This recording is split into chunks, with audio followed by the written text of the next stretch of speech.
Hello नमस्कार दोस्तों, आज हमने आपके लिए लाया है 30 जीके का टॉप क्वेश्चन। तो चलिए शुरू करते हैं। पहला क्वेश्चन है, किस नदी को बिहार शोक कहा जाता है? तो इसका सही उत्तर है कोसी नदी, जो आपका सही आंसर है सी। कोसी नदी को बिहार शोक नदी कहा जाता है। अगला सवाल है, आधुनिक बिहार राज्य गठन किस वर्ष हुआ था? तो आधुनिक बिहार राज्य गठन 1912 में हुआ था, तो सही उत्तर हो जाएगा बी। अगला सवाल है, वर्ष 2011 की जनगणना के अनुसार बिहार के किस जिले में सर्वाधिक साक्षरता दर दर्ज की गई थी? तो सही उत्तर होगा रोहतास। वर्ष 2011 में जनगणना के अनुसार सर्वाधिक साक्षरता दर रोहतास में दर्ज की गई थी, तो सही उत्तर होगा सी। अगला सवाल है दोस्त, बिहार में एकमात्र तेल शोधक कारखाना कहाँ स्थित है? तो बिहार का जो एकमात्र तेल शोधक कारखाना है वो बरौनी में स्थित है, तो सही उत्तर हो जाएगा ए। अगला सवाल है, बिहार का कौन सा जिला सर्वाधिक जनसंख्या घनत्व वाला जिला है? तो सही उत्तर होगा शिवहर, जो कि 1880 व्यक्ति वर्ग प्रति किलोमीटर में स्थित है, तो सही जवाब हो जाएगा डी।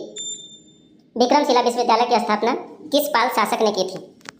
तो इसका सही उत्तर हो जाएगा बी, धर्मपाल, जो कि विक्रमशिला विश्वविद्यालय की स्थापना जो शासक ने किए थे वो धर्मपाल शासक ने किए थे।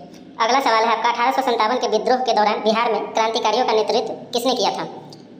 तो सही जवाब होगा बाबू कुंवर सिंह ए। 1857 में विद्रोह के दौरान बिहार में क्रांतिकारियों का नेतृत्व बाबू कुंवर सिंह किए थे, तो सही जवाब हो जाएगा ए। अगला सवाल है आपका, महात्मा गांधी ने भारत में अपना पहला सत्याग्रह किस वर्ष और कहां से शुरू किए थे? तो 1917 में चंपारण से शुरू किए थे, तो सही जवाब हो जाएगा बी। अगला सवाल है आपका, बिहार प्रांतीय किसान सभा की स्थापना किसने की थी? तो बिहार प्रांतीय सभा की स्थापना स्वामी सहजानंद सरस्वती 1929 में किए थे, तो सही उत्तर हो जाएगा ए। किस शासक ने पाटलिपुत्र को मगध साम्राज्य की राजधानी बनाया था? तो इसका सही उत्तर हो जाएगा उदयन ने, तो सही उत्तर है सी। अगला सवाल आपका कुछ इतिहास से है और राष्ट्रीय आंदोलन के साथ है। चलिए अगला सवाल शुरू करते हैं। मौर्य वंश का संस्थापक कौन था? तो दोस्तों मौर्य वंश का संस्थापक चंद्रगुप्त मौर्य थे, सही उत्तर हो जाएगा सी। अगला सवाल है आपका, प्रसिद्ध पुस्तक इंडिका के लेखक कौन थे? तो दोस्त प्रसिद्ध पुस्तक इंडिका के लेखक मेगास्थनीज थे, तो सही जवाब हो जाएगा आपका बी। अगला सवाल है आपका, नालंदा विश्वविद्यालय को किसने नष्ट किया था? तो दोस्तों नालंदा विश्वविद्यालय को बख्तियार खिलजी ने 12वीं शताब्दी में नष्ट किए थे, तो सही उत्तर हो जाएगा बी। अगला सवाल है, स्वराज पार्टी की स्थापना वर्ष 1923 में चित्तरंजन दास के साथ किसने की थी? तो दोस्तों सही उत्तर हो जाएगा मोतीलाल नेहरू ए। अगला सवाल है आपका, संविधान सभा के प्रथम अस्थायी अध्यक्ष कौन थे? तो संविधान सभा के प्रथम अस्थायी अध्यक्ष डॉक्टर राजेंद्र प्रसाद थे, तो सही उत्तर हो जाएगा आपका बी। अभी जो आगे जो प्रश्न शुरू होने वाला है वो भारतीय राज्य व्यवस्था, भूगोल, अर्थव्यवस्था दोनों से कुछ मिले हुए सवाल है, तो चलिए शुरू करते हैं। अगला सवाल है आपका, भारतीय संविधान के किस अनुच्छेद के तहत राज्यों में राष्ट्रपति शासन लागू किया जाता है? तो अनुच्छेद 356 के तहत राष्ट्रपति शासन लागू किया जाता है, तो सही उत्तर हो जाएगा बी।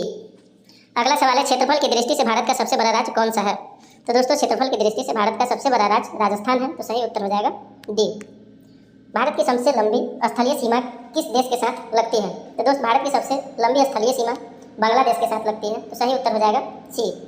अगला सवाल है आपका, भारतीय संविधान की प्रस्तावना में समाजवादी और धर्मनिरपेक्ष शब्द किस संविधान संशोधन द्वारा जोड़े गए?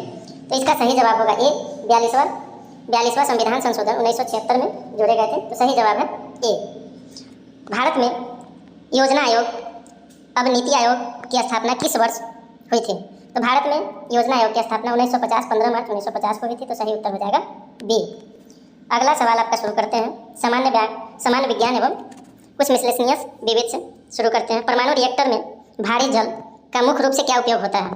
तो भारी जल का उपयोग मंदक के रूप में उपयोग किया जाता है, तो सही उत्तर हो जाएगा बी। अगला सवाल है आपका, विटामिन ए की कमी से कौन सा रोग होता है? तो विटामिन ए की कमी से रतौंधी का रोग होता है, जो रात में दिखाई नहीं देता है, तो इसका सही उत्तर हो जाएगा ए। अगला सवाल आपका है, विद्युत धारा का एसआई मात्रक क्या होता है? तो विद्युत धारा का एसआई मात्रक एम्पियर होता है, तो सही उत्तर हो जाएगा सी। वायुमंडलीय दाब को मापने के लिए किस यंत्र का प्रयोग किया जाता है?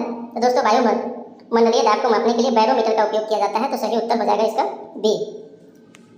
मानव शरीर की सबसे बड़ी हड्डी कौन सी होती है? तो दोस्तों मानव शरीर की सबसे बड़ी हड्डी जांघ की हड्डी होती है, जिसे फीमर भी बोला जाता है, तो इसका सही उत्तर हो जाएगा ए। अगला सवाल है, प्रकाश वर्ष लाइट ईयर किसकी इकाई है? दोस्त प्रकाश वर्ष दूरी की इकाई होती है, तो सही उत्तर हो जाएगा बी। जंग लगने पर लोहे के भार पर क्या प्रभाव पड़ता है? तो दोस्तों जंग लगने से लोहे का भार घट जाता है, तो इसका सही उत्तर होगा ए। अगला सवाल है, इनकलाब जिंदाबाद का नारा सबसे पहले किसने दिया था? तो दोस्तों इनकलाब का नारा सबसे पहले भगत सिंह ने लगाए थे। तो सही उत्तर हो जाएगा ए। अगला सवाल है, भारत का सर्वोच्च नागरिक सम्मान भारत रत्न प्राप्त करने वाले पहले वैज्ञानिक कौन थे? तो भारत रत्न प्राप्त करने वाले सबसे पहला वैज्ञानिक बी रमन 1954 में थे, जो कि सही उत्तर हो जाएगा बी। अगला सवाल है, अंतर्राष्ट्रीय योग दिवस प्रतिवर्ष किस दिन मनाया जाता है? तो अंतर्राष्ट्रीय योग दिवस प्रतिवर्ष 21 जून को मनाया जाता है। तो सही उत्तर हो जाएगा ये।